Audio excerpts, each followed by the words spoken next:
इटावा की घटना के बाद से तमाम कथावाचकों और कथा कहने वालों को लेकर विवाद शुरू हुआ और उसके बाद तमाम सोशल मीडिया पे वीडियो वायरल हुए। उसके बाद एक नई बहस छिड़ गई। बहस ये छिड़ी कि क्या कथा पर केवल ब्राह्मणों का अधिकार है या उसको यादव या यदुवंश से आने वाले लोग भी कह सकते हैं। इसको लेकर के तमाम तरह के सोशल मीडिया पे दावे किए गए, तमाम सोशल मीडिया पे इसके पोस्ट देखे गए, लेकिन एक बोर्ड अब तेजी से वायरल हो रहा है जिस पर पहचान को लेकर के जो बात छिड़ी थी कि पहचान छिपाई गई या पहचान बताई नहीं गई, गलत पहचान बताई गई, लेकिन अब कर्मकांड कराने वाले यादव बिरादरी से आने वाले लोग खुलकर अपनी पहचान बता भी रहे हैं। उसका बोर्ड भी लग रहा है और वह बोर्ड तेजी के साथ सोशल मीडिया पे वायरल हो रहा है।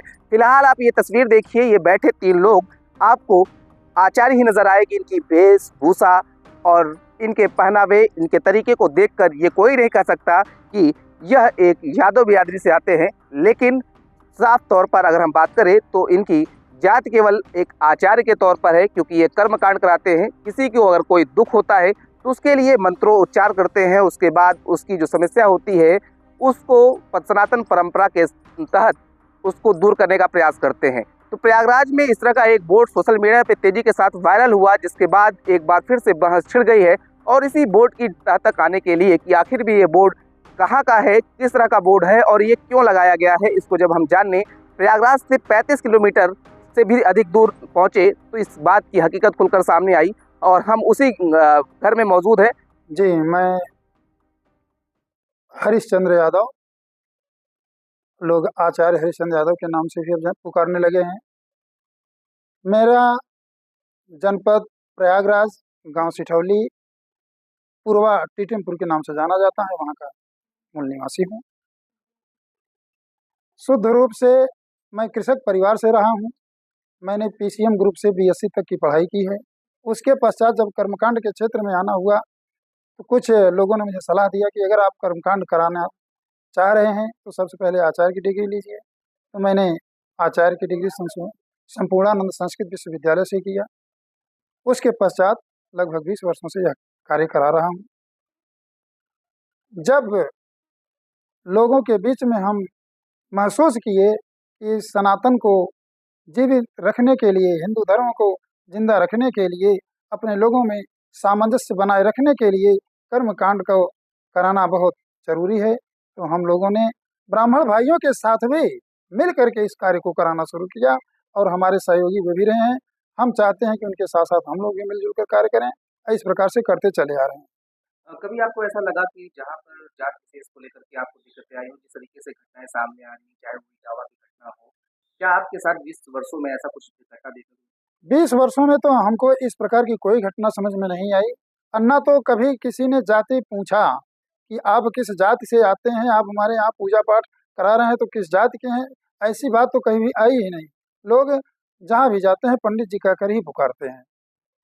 आप लोग बोर्ड लगा हुआ है आपका, उसमें कई लोगों का नाम है, क्या इस बोर्ड को क्या किस तरीके से आप देख रहे हैं, क्या कर रहे हैं? बोर्ड पर तो जो हमारा नाम है और हमारे कुछ अन्य साथियों का भी नाम है। कुछ साथी उसमें से हमारे ऐसे हैं कि हम उन्हें जानते भी नहीं। बोर्ड किसने लगवा दिया यह भी नहीं जानते। सिर्फ इतना कह सकते हैं कि अगर लगा है तो कोई बात नहीं, अच्छी बात है, लोगों को और जानकारी मिल रही है। तमाम लोग फोन कर रहे हैं उसके माध्यम से। क्या बोर्ड लगने के बाद से कोई विरोध आपका दिख रहा है आपको लेकर के, या किसी तरीके हमें से हमारे तरफ से तो ऐसा कुछ भी नहीं है और अन्य लोग भी ऐसा विरोध की भावना से नहीं बात की अभी तक। ये तीनों लोग बैठे हुए हैं और ये यादव बिरादरी से आते हैं, ये वही घर है। इस घर की अगर हम बात करें तो आप इसमें देख सकते हैं कि घर की जो नक्काशी है, जिस तरीके से घर बना है, जिस तरीके से वास्तु का ध्यान रखते हुए घर को बनाया गया है। और सबसे बड़ी खास बात आप देखेंगे तो किसी भी अगर आप हिंदू धर्म के घर पर अगर प्रवेश करते हैं तो सबसे पहले आपको देवी देवताओं की मूर्ति या उनसे लिखे हुए स्लोगन मिलेंगे। और आप देखिए यहाँ पर ओम शुभ लाभ घर पर लिखा हुआ दिखेगा और ये एक झंडा जो है वो लहराता हुआ बता रहा है कि किस तरीके से यादव बिरादरी से जुड़े लोग, यानी यादव समुदाय से जुड़े लोग सनातन की इस ध्वज को लेकर के आगे बढ़ रहे हैं, उसको सम्मान को लेकर के खड़े हैं। मेरा नाम आचार्य विद्यासागर यादव है। मैं ट्रिपल पीजी हूँ, हिंदी, इंग्लिश और संस्कृत में। संस्कृत में परास्नातक होना माने वह आचार्य की समतुल्य डिग्री है और लगभग 2 साल से करा रहा हूँ।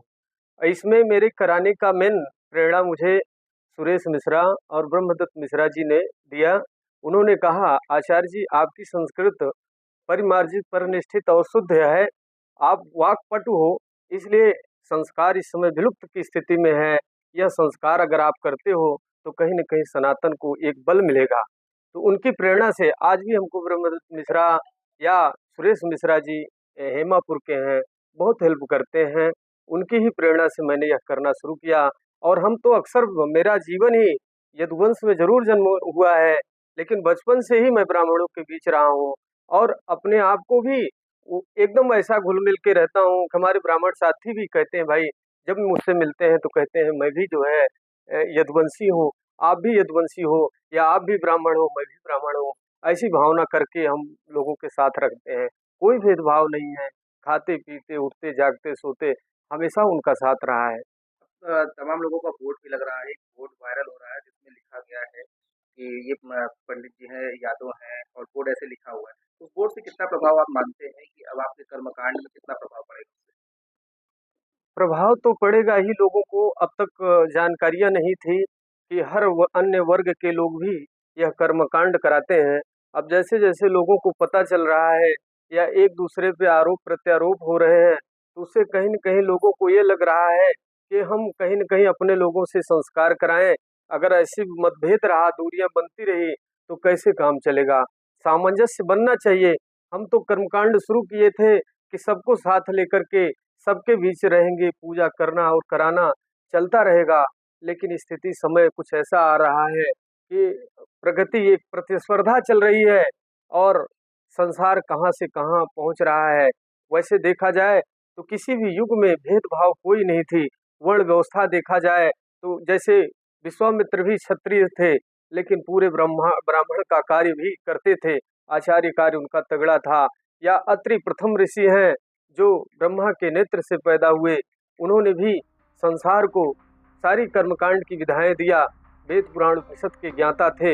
इस बात की एक गवाही जरूर दे रहे हैं कि किसी भी प्रकार से अगर कोई काम किया जाता है तो किसी जात विशेष के लिए ये काम बटा नहीं है, कोई भी कर सकता है। फिलहाल इनसे जब बात की गई तो इन्होंने इस बात की जरूर गवाही दी कि किसी भी काम को करने के लिए उसके लिए योग्यता होनी चाहिए और योग्यता पढ़ने से आती है और उसको ग्रहण करने से आती है। हम लोगों के ऊपर तो कोई विरोध वैसा परिवर्तन तो नहीं समझ में आ रहा है और ये नाम जो दे दिया गया हम लोगों को मालूम नहीं था। बीच में हम लोगों को मालूम होने के बाद ये मैं समझ रहा हूँ कि हम लोग वायरल और ये कर्मकांड में शास्त्रीय आचार्य सब कुछ किया हूँ, ठीक है, पढ़ाई के साथ में। और ये पूजा पाठ 25 साल से मेरा चल रहा है। अब जो भी आप करवाना चाहते हैं वो हम लोग तैयार हैं करने के लिए। और ये इटावा वाला घटना से हम लोगों से कोई वो नहीं। क्या कभी ऐसा आप करा रहे, कभी ऐसी घटना जैसे इटावा में घटना हुई है कि कहा गया है कि ब्राह्मणों द्वारा कैसे कथा यादव कथा सुनाना जिसे मना किया गया है, उस तरह की घटना कभी आपके साथ ऐसा विरोध हुआ? ऐसा घटना तो कभी हम लोगों के आगे नहीं आया। जो जहाँ पर हम लोग कर्मकांड करते हैं वहाँ पर अच्छी तरह से हम लोगों को मान सम्मान मिलता है और लोग मान सम्मान से ही बुलाते हैं।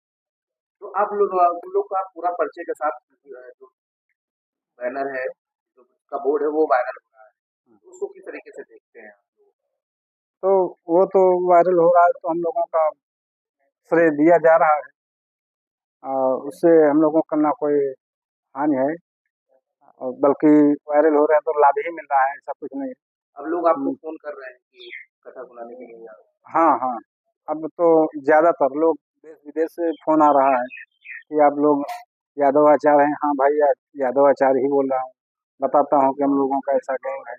क्या ये इटावा की घटना के बाद से परिवर्तन आया है, इससे पहले भी आप लोगों से कथा जो सुनाते थे, पूजा पाठ जो आप पहले? नहीं, कभी भी कहीं से फोन आता था, कोई ये नहीं है कि इटावा वाले घटना से हम लोगों को जो मिल रहा था वही मिल रहा है। अब क्या है, इटावा वाला घटना के बाद से सब लोग यादव रूप में सब बदल रहे हैं, तो वहाँ से फोन थोड़ा सा 2-4 ज़्यादा आ रहा है। इन लोगों ने बाकायदा इसके लिए शास्त्री की डिग्री ली, आचार्य की डिग्री ली और वेद पाठ को ग्रहण किया और उसके बाद अब लगातार वेद पाठ कर रहे हैं और लोगों के कर्मकांड करा रहे हैं, पूजा पाठ करा रहे हैं और लगातार अब इनका कहना है कि हम सनातन के ध्वजवाहक के रूप में काम कर रहे हैं और इसी तरीके से सनातन का झंडा बुलंद करेंगे। लेकिन बोर्ड को लेकर के इन्होंने कहा है कि बोर्ड हमारी तरफ से नहीं लगवाया गया है, किसी शुभचिंतक ने ये बोर्ड लगाया है। फिलहाल हमें बोर्ड लगने से कोई आपत्ति भी नहीं है, लेकिन इन दिनों बोर्ड लगने के बाद एक बार फिर से चर्चा गर्म हो गई है।